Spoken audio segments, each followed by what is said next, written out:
నమస్తే, నేను doctor MSS Mukherjee, మీ interventional కార్డియాలజిస్ట్ని. ఒక ప్రశ్న పేషెంట్ అడగడం జరిగింది, దాని గురించి ఇవాళ ఒక చిన్న వీడియో చేయమంటే చేస్తున్నాను.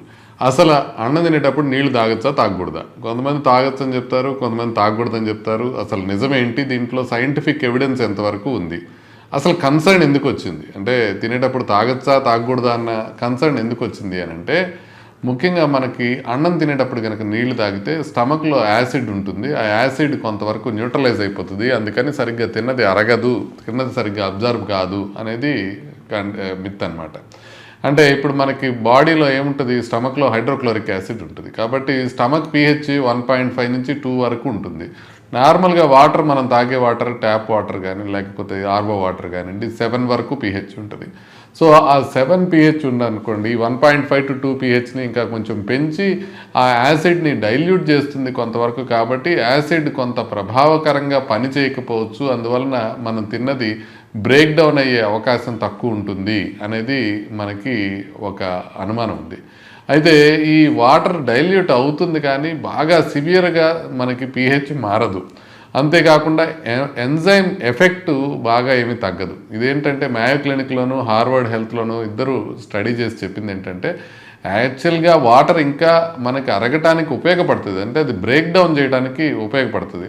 దీంతో పాటుగా మనకి క్లినికల్ న్యూట్రిషన్ ఇన్సైట్లో కూడా మనకు తెలిసింది ఏంటంటే, గ్యాస్ట్రిక్ ఫంక్షన్ వాటర్ తాగటం వల్ల దెబ్బ తినదు, ఇంకా అబ్జార్ప్షన్ ఎక్కువ అవుతుంది, బెటర్ అవుతుంది. హై ఫైబర్ మీల్స్ తీసుకునేటప్పుడు వాటర్ ఇంకా బెనిఫిట్గా వచ్చే అవకాశం ఉంటుంది అనేది ఇది క్లియర్గా మనకి తెలుస్తుంది అనమాట. దీంట్లో మాత్రమే కాకుండా మనం కొంచెం పొడిగా ఉండే పదార్థాలు తింటున్నప్పుడు వాటర్ సరిగ్గా తాగకపోయినట్లయితే మనకి ఫుడ్ లోపలికి వెళ్లకుండా ఈసోఫాగస్లో ఉండిపోయే ప్రమాదం ఉంటుంది. దానివల్ల ఈసోఫాగస్ కొంతమేరకు ఇబ్బంది పడే ఈసోఫాజైటిస్ లాంటి కండిషన్స్ వచ్చే అవకాశం ఉంటుంది. వాటర్ తీసుకున్నట్లయితే అది స్మూత్గా లోపలికి వెళ్ళిపోయే అవకాశం ఉంటుంది.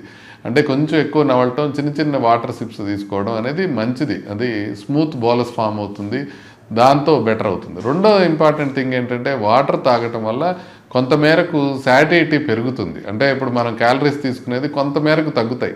ఇప్పుడు బరువు తగ్గుదాం అనుకునే వాళ్ళు కొంచెం వాటర్ ఎక్కువ తీసుకుంటున్నారు అనుకోండి తినేటప్పుడు, దాంతో కొంచెం కడుపు నిండినట్లు అనిపించి దానివలన మనకి తక్కువ ఆహారం తీసుకునే అవకాశం ఉంటుంది. అందువలన మనకి ఇబ్బంది ఉండదు.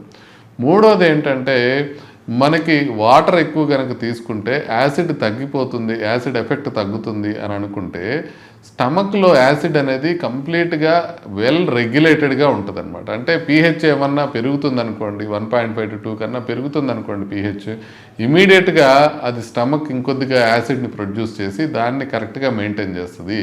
కాబట్టి మనం ఒకవేళ వాటర్ ఎక్కువ తాగినా తక్కువ తాగినా ఆ pH అనేది మెయింటైన్ అవుతుంది. కాబట్టి దానికి మనకు ప్రాబ్లం ఉండదు. వాటరు కార్బోహైడ్రేట్స్ కానీ, ప్రోటీన్స్ కానీ, ఫ్యాట్స్ కానీ, మైక్రోన్యూట్రియంట్స్ కానివ్వండి, ఏటిని అబ్జార్ప్షన్ని అది నెగిటివ్గా ఎఫెక్ట్ చేయదు. ఖచ్చితంగా వాటర్ తీసుకున్నట్లయితే అన్ని అబ్జార్ప్షన్ బాగానే ఉంటాయి కాబట్టి, బెటర్గానే ఉంటాయి కాబట్టి ఏం ప్రాబ్లం లేదు. కాకపోతే ఎవరు కొంచెం వాటర్ ఎక్కువ తాగకూడదు తినేటప్పుడు అని అంటే, ఇది ఇంపార్టెంట్. కొద్దిగా రిఫ్లెక్స్ డిసీజ్ ఉన్నవాళ్ళు, GERD అంటారు, గ్యాస్ట్రోఎసోఫేజియల్ రిఫ్లెక్స్ డిసీజ్ అని ఉన్నవాళ్ళు, వాళ్ళు కనుక వాటర్ ఎక్కువ తాగితే రిఫ్లెక్స్ కొంచెం ఎక్కువ అయ్యే అవకాశం ఉంటుంది. ఎందుకంటే వాళ్ళకి కింద లోయర్ ఈసోఫేజియల్ స్పింక్టర్ అనేది సరిగ్గా పనిచేయదు. ఆ LES అనేది సరిగ్గా పనిచేయకపోవడం వల్ల స్టమక్లో యాసిడ్ కొంత ఈసోఫేగస్లోకి వచ్చే అవకాశం ఉంటుంది. అలాంటి వాళ్ళు వాటర్ బాగా ఎక్కువ తాగితే కనుక కొంతమేరకు ఆ రిఫ్లెక్స్ ఇంక్రీజ్ అయ్యే అవకాశం ఉంటుంది. కాబట్టి రిఫ్లెక్స్ ఉన్న వాళ్ళు కొంచెం జాగ్రత్తగా తాగాల్సిన అవసరం ఉంటుంది. రెండోది, బ్యారియాట్రిక్ సర్జరీ అయిపోయిన పేషెంట్లు, వాళ్ళు కనుక బ్యారియాట్రిక్ సర్జరీ చేసి స్టమక్ సైజ్ తగ్గిపోయిన తర్వాత మీరు మీల్స్ కానీ వాటర్ కానీ ఏదో ఒకటి తీసుకోగలుగుతారు. రెండు ఎక్కువ తీసుకోవడానికి స్టమక్ సహకరించదు. అందుకని కొంత వాళ్ళు తక్కువ తీసుకోవాల్సి ఉంటుంది. మరీ ఎక్కువ తీసుకుంటే వాళ్ళకి వామిటింగ్ అయ్యే అవకాశం ఉంటుంది. కొంతమందికి స్వాలోయింగ్ డిజార్డర్స్ ఉంటాయి. ఆ స్వాలోయింగ్ డిజార్డర్స్ ఉన్న వాళ్ళు వాటర్ కానీ లేకపోతే జ్యూస్ కానీ తినేటప్పుడు తీసుకుంటే పొలమారిపోతూ ఉంటుంది. వాళ్ళు కొంత మెడికల్ అడ్వైస్ తీసుకొని కొంచెం వాటర్ తాగటం ఇంపార్టెంట్. మీరు షుగరీ బేవరేజెస్ ఎక్కువ తీసుకున్నారనుకోండి, బిర్యానీతో పాటు థమ్స్అప్ తాగుతున్నారనుకోండి, దానికన్నా అయితే వాటర్ 100% బెటర్ అనేది మనం తెలుసుకోవాలి. ఎందుకంటే మనం ఏదన్నా షుగరీ బేవరేజెస్ తాగే బదులు మనం చక్కగా వాటర్ తాగితే దానివల్ల బెనిఫిట్ వచ్చే అవకాశం ఉంటుంది. సో ఓవరాల్గా స్టమక్ యాసిడ్ తగ్గుతుంది వాటర్ తీసుకుంటే అనేది కంప్లీట్గా పొరపాటు. ఇంజెషన్ని మనం డైజెషన్ని అబ్స్ట్రక్ట్ చేస్తుంది వాటర్ అనుకోవడం అని పొరపాటు. వాటర్ యాక్చువల్లీ మింగటానికి కానీ డైజెషన్కి కానీ బెనిఫిట్ వస్తుంది, ఇది కరెక్టు. న్యూట్రియంట్ అబ్జార్ప్షన్ కూడా వాటర్ ఎఫెక్ట్ చేయదు. కొంచెం కడుపు నిండినట్టు అనిపిస్తుంది, శాటిటీ ఎర్లీగా వస్తుంది, అది కూడా నిజము.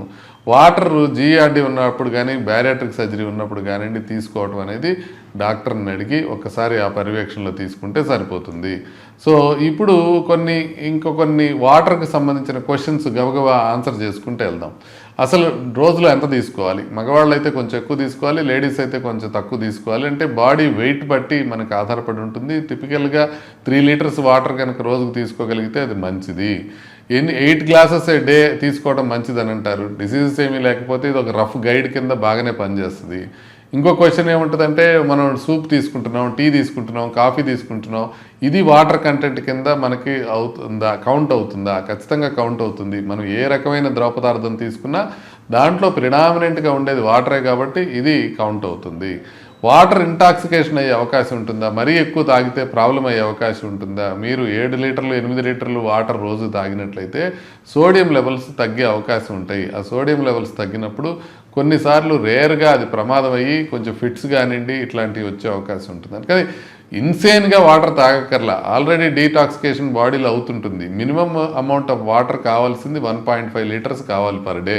అంతకుమించి ఎంత ఎక్కువ తాగినా కూడా మరీ ఎక్కువ తాగితే ప్రాబ్లం అయ్యే అవకాశం ఉంటుంది. కాబట్టి రీజనబుల్గా చేయండి. అతి సర్వత్రా వర్జయత్ అనేది గుర్తుపెట్టుకోండి, అదొకటి చాలా ఇంపార్టెంట్. మనం దాహం వేసినప్పుడే తాగాల, ఇదొకటి కాన్సెప్ట్ చాలా ఇంపార్టెంట్. కొంతమంది ఏంటంటే కేవలం దాహం వేసినప్పుడే తాగండి, మిగతా టైంలో తాగక్కర్లేదు అని అంటారు. కానీ మీరు కొంత డీహైడ్రేటెడ్గా ఉన్నప్పుడు కూడా కొంతమందికి దాహం వేయదు. ఎస్పెషల్లీ ఏజ్ పెరిగిన తర్వాత పెద్ద ఏజ్లో ఉన్న వాళ్ళకి, చిన్నపిల్లలకి దాహం తెలియదు అంత బాగా. అందుకని మనకి కొంచెం దాహం వేసినా కొంత వాటర్ తాగటం అనేది మంచిది. డీహైడ్రేషన్ వస్తే ఎర్లీ సైన్స్ ఏముంటాయి? మౌత్ డ్రైగా అయిపోతుంది, డార్క్ యూరిన్ వస్తుంది, తలనొప్పి వస్తుంటుంది, కళ్ళు తిరిగినట్లు అవ్వచ్చు. ఇట్లాంటి సమస్యలు ఉంటే కనుక మనకి డీహైడ్రేషన్ ఉంది అని అనుకోవాలి. మనం సరిపోయినంత వాటర్ తాగుతున్నామా లేదనేది ఎట్లా తెలుస్తుంది అంటే, మనకి పేల్ ఎల్లో కలర్లో యూరిన్ వస్తే కనుక మనకి చాలు, అంతవరకు సరిపోతుంది. లేవగానే వాటర్ తాగడం మంచిదా కాదా అంటే చాలామంది చెప్తారు ఒక 2 గ్లాసులు తాగితే చాలా మంచిది అని. మంచిదే, ఎందుకంటే రాత్రంతా మనం వాటర్ తాగము. అందుకని లేవగానే కొద్దిగా యూరిన్కి కానీ మోషన్ కానీ వెళ్ళొచ్చి కొంచెం వాటర్ తాగటం. కొంతమందికి ఏంటంటే ఎర్లీ మార్నింగ్ వాటర్ తాగితే బౌల్స్ బాగా మూవ్ అవుతాయి, అంటే మోషన్ ఫ్రీగా అవుతుంది అని చెప్తారు. కొంచెం అలర్ట్నెస్ కూడా ఇంప్రూవ్ అవుతుంది. అందుకని ఎర్లీ మార్నింగ్ లేవగానే కొద్దిగా వాటర్ తాగడం అనేది మంచిదే. అన్నం తినక ముందు తాగొచ్చా, అన్నం తిన తర్వాత తాగొచ్చా అంటే తినక ముందైనా తాగొచ్చు, తినకపోయిన తర్వాత అయినా తాగొచ్చు. ఎక్సర్సైజ్ చేసేటప్పుడు తాగొచ్చా తాగకూడదా? ఎక్సర్సైజ్ చేసేటప్పుడు కూడా వాటర్ తాగొచ్చు, ఏం ప్రాబ్లం లేదు. కాకపోతే ఎక్సర్సైజ్ చేయడానికి ముందు కొంచెం వాటర్ తాగామనుకోండి, అది కొంచెం మంచిది. ఎక్సర్సైజ్ అయిపోయిన తర్వాత మనం ఎంత స్వెట్ అయ్యామో చూసుకొని దాని ప్రకారం కొంచెం ఎక్కువ వాటర్ తాగితే కూడా మంచిది. వామ్ వాటర్ తాగితే మంచిదా, కోల్డ్ వాటర్ తాగితే మంచిదా? వామ్ వాటర్ కొంత డైజెషన్కి మంచిదే, సోర్ థ్రోట్ లాంటివి ఉన్నప్పుడు కొంతవరకు బెటర్గా ఉంటుంది. అయితే కోల్డ్ వాటర్ ఎప్పుడు బెటర్ అంటే, కొద్దిగా బాగా ఎక్కువ ఎక్సర్సైజ్ చేస్తున్నాం, బాడీ హీట్ ఎక్కువ అయింది, లేకపోతే బాగా వేడి ఎక్కువ ఉంది బయటికి, కొంత కోల్డ్ వాటర్ తాగటం మంచిదే. కానీ మరీ ఫ్రిడ్జ్లో పెట్టి బాగా డీప్ ఫ్రీజ్ చేసిన వాటర్ తాగాల్సిన అవసరం లేదు. ట్యాప్ వాటర్ తాగాల, మినరల్ వాటర్ తాగాల, ఆర్ఓ వాటర్ తాగాల, ఆల్కలైన్ వాటర్ తాగాల అంటే, ట్యాప్ వాటర్ అంటే సేఫ్గా ఉంటే, అంటే జాగ్రత్తగా ఉంటే, మన దేశంలో అయితే ఇప్పటికి ట్యాప్ వాటర్ తాగడం కష్టం. ఆర్ఓ వాటర్ తాగొచ్చు. ఆర్ఓ వాటర్ తాగితే కొంతవరకు మినరల్స్ కూడా పోతాయి, ఇంప్యూరిటీస్తో పాటు మినరల్ కూడా పోతాయి. మినరల్ వాటర్లో వాళ్ళు ఏం మినరల్స్ కలపట్లేదో తెలియదు కాబట్టి కొంచెం జాగ్రత్తగా ఉండాలి. ఆల్కలైన్ వాటర్కి అయితే బెనిఫిట్ ఉన్నట్టుగా ఇప్పుడు దాకా ఎక్కడా ప్రూవ్ కాలేదు. బెస్ట్ వాటర్ మనకి ఆర్ఓ వాటర్ కొంచెం ఎక్కువ మినరల్స్ పోతున్నాయి అనుకుంటే వాటర్ని కాల్చి చల్లార్చి తాగినట్లయితే మనకి ఖచ్చితంగా బెనిఫిట్ వచ్చే అవకాశం ఉంటుంది. సో ఇదండి వాటర్ గురించిన ఒక చిన్న బ్రీఫ్ థింగ్. మెయిన్ థింగ్ ఏంటంటే, అన్నం తినేటప్పుడు వాటర్ తాగొచ్చా తాగకూడదు? అన్నం తినేటప్పుడు తాగొచ్చు, కానీ అన్నం తినేటప్పుడు మాట్లాడటం కానీ నవ్వటం కానీ గట్టిగా చేసి దాంతోపాటు వాటర్ తాగితే మాత్రం పొలమారచ్చు. కొన్నిసార్లు మన ఫుడ్ గొంతులోకి వెళ్ళి అడ్డం పడవచ్చు. అందుకని నవ్వుతూ లేకపోతే మాట్లాడుతూ అన్నం తినడమే ప్రాబ్లము, దాంతోపాటు మీరు వాటర్ తాగడం చేశారంటే ఇంకా ఎక్కువ ప్రాబ్లం అయ్యే అవకాశం ఉంటుంది. సో నిరభ్యంతరంగా వాటర్ తీసుకోండి. ఇంకొక ఆయన చెప్తున్నారు కూర్చొనే తాగకూడదు, నిలబడే తాగకూడదు అని. ఇట్లా ఏముండదు, కూర్చొనైనా తాగొచ్చు, నిలబడైనా తాగొచ్చు. పడుకొని తాగితే మాత్రం కొన్నిసార్లు పొరపోయే అవకాశం ఉంటుంది. పడుకొని తాగడం అవాయిడ్ చేయండి. కూర్చొనైనా నిలబడైనా ఎట్లయినా వాటర్ తాగొచ్చు, ఏమీ ప్రాబ్లం లేదు.